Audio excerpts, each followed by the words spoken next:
Welcome viewers. Simple complex কম্পাউন্ডের part 3 তে আমরা আলোচনা করব কমপ্লেক্স থেকে সিম্পল করার জন্য এবং কমপ্লেক্স থেকে কম্পাউন্ড করার জন্য দো অলদো এর নিয়ম। অর্থাৎ কমপ্লেক্স যে সেন্টেন্সটা, এই সেন্টেন্সটার মধ্যে সাবঅর্ডিনেট ক্লোজের সামনে যদি হচ্ছে দো অথবা অলদো থাকে, তাহলে সেই ক্ষেত্রে আমাদের সিম্পল করতে গেলে দো অলদো এর পরিবর্তে ইনস্পাইট অফ অথবা ডিসপাইট লিখতে হবে। এরপরে যে সাবজেক্টটা থাকবে, দো অলদো যুক্ত ক্লোজের যে সাবজেক্টটা থাকবে, এই সাবজেক্টের পজিটিভ ফর্ম লিখতে হবে এবং বি ভার্ব থাকলে বিং, হ্যাভ ভার্ব থাকলে হ্যাভিং। এরপরে বাকি অংশটা পুরাটাই লিখতে হবে। আমরা যদি একটু এক্সাম্পলে খেয়াল করি, এখানে দেখা যাচ্ছে although he is poor, he is honest. Although অর্থ হচ্ছে যদিও, অলদো মানে যদিও, যদিও সে হয় পোর বা দরিদ্র, সে সৎ। অর্থাৎ এখানে বলতেছে যদিও দরিদ্র, তার মানে দরিদ্র হলে একজন ব্যক্তিকে সৎ থাকা খুবই কঠিন। জেনারেলি দরিদ্র হলে দেখা গেছে টাকার অভাবে অনেক অসৎ কাজ করে থাকে মানুষ, কিন্তু এখানে বোঝাচ্ছে যদিও সে দরিদ্র তারপরও সে হচ্ছে সৎ। মূলত দলযুক্ত বাক্যগুলো হয় এর ক্লোজ, একটা ক্লোজ বিপরীত অর্থবোধ ক্লোজ হয়। তো এই ক্ষেত্রে আমাদের পরিবর্তনের নিয়ম হচ্ছে সিম্পল করতে গেলে আমাদের দলদের পরিবর্তে কি করতে, ইনস্পাইট অফ। আচ্ছা, ইনস্পাইট অফ বসাইলাম। ইনস্পাইট অফ এর পরে আমাদের নিয়ম হচ্ছে মূল যে সাবজেক্টটা থাকবে সেই সাবজেক্টের পসেসিভ ফর্ম, এরপরে বি ভার্ব থাকলে হ্যাভ ভার্ব থাকলে হ্যাভিং। এই ক্ষেত্রে হি যেহেতু আছে, হি এর হি যদি আমরা চেঞ্জ করি তাহলে কি হবে, হিজ হবে, হিজ বিং পোর, তার দরিদ্র হওয়া সত্ত্বেও। আরেকটা সেটা হলো কি, যদি এখানকার সাবজেক্ট প্লাস এখানকার সাবজেক্ট, অর্থাৎ দলযুক্ত যে ক্লোজটা, এইটা একটা ক্লোজ এবং এইটা একটা ক্লোজ, এখানে এই ক্লোজের সাবজেক্ট এবং এই ক্লোজের সাবজেক্ট যদি একই হয়, তাহলে এখানে ওই সাবজেক্টের পজিটিভ ফর্ম না লিখলেও কোনো সমস্যা নেই।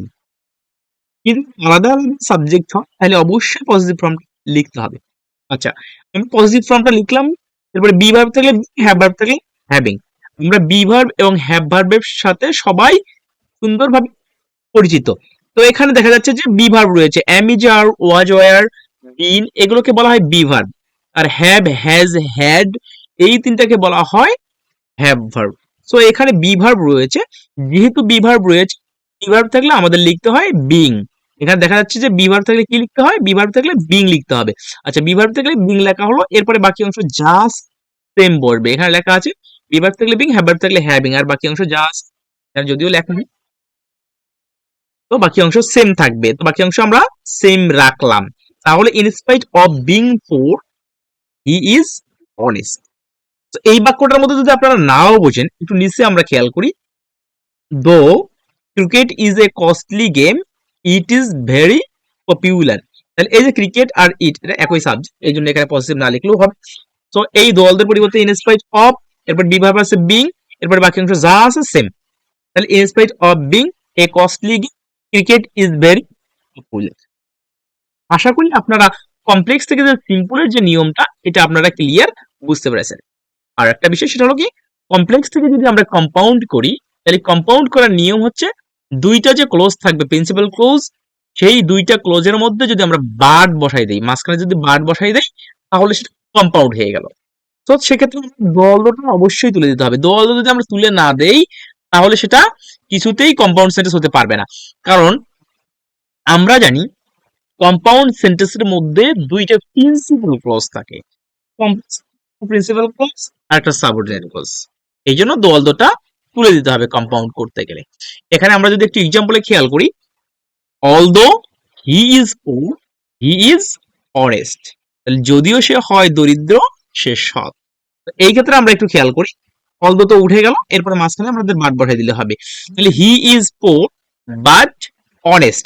আমরা এখানে একটু খেয়াল করি যে এই যে হি ইজটা মধ্যে দেওয়া হয়েছে, কেন দেওয়া হয়েছে, এটা লিখলেও হবে না লিখলেও হবে। একটা বিষয় খেয়াল করবো, সেটা হলো কি, এখানকার সাবজেক্ট ভার্ব আর এখানকার সাবজেক্ট ভার্ব যদি একই হয়, তাহলে দ্বিতীয় ক্লোজের যে সাবজেক্ট ভার্ব লেখা লাগে না, এই জন্য he is poor but honest এইটুকু লিখলে কম্পাউন্ড হয়ে যাবে।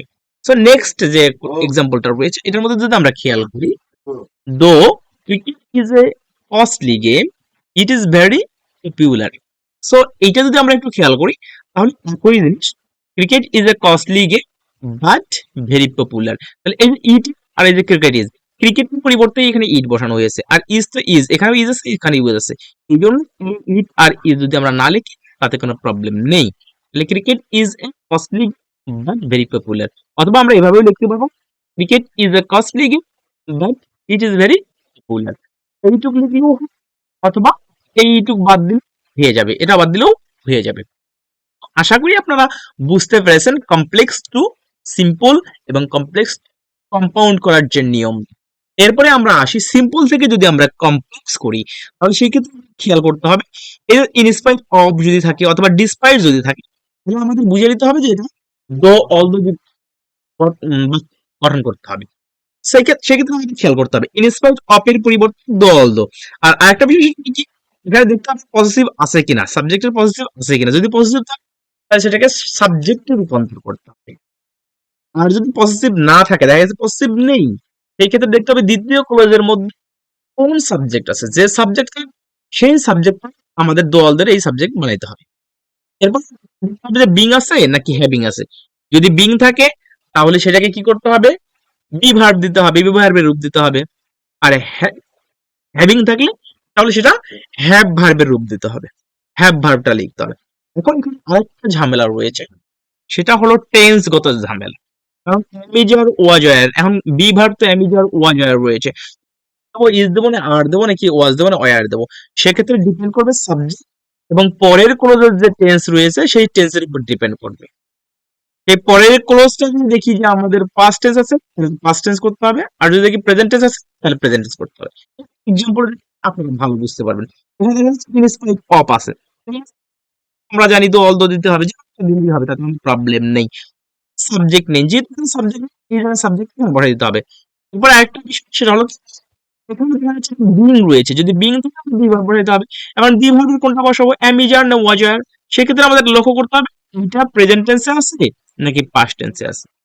দেখা যাচ্ছে এটা প্রেজেন্ট টেন্স, যেহেতু প্রেজেন্ট টেন্স তাহলে অ্যামিজার বসাবো হির সাথে ইজ, আর বাকি অংশ যেমন আছে তেমনিই থাকবে।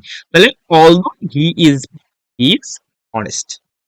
আমরা যদি নিচেরটাই খেয়াল করি ঠিক দো, এবং সাবজেক্ট এখানে ক্রিকেট রয়েছে ক্রিকেট বসাইলাম, এরপরে ইজ, এখানে যেহেতু ইজ রয়েছে এটা বিং, তাহলে ইজই হবে, আর দেখেন সেম থাকবে, পেয়ে গেল।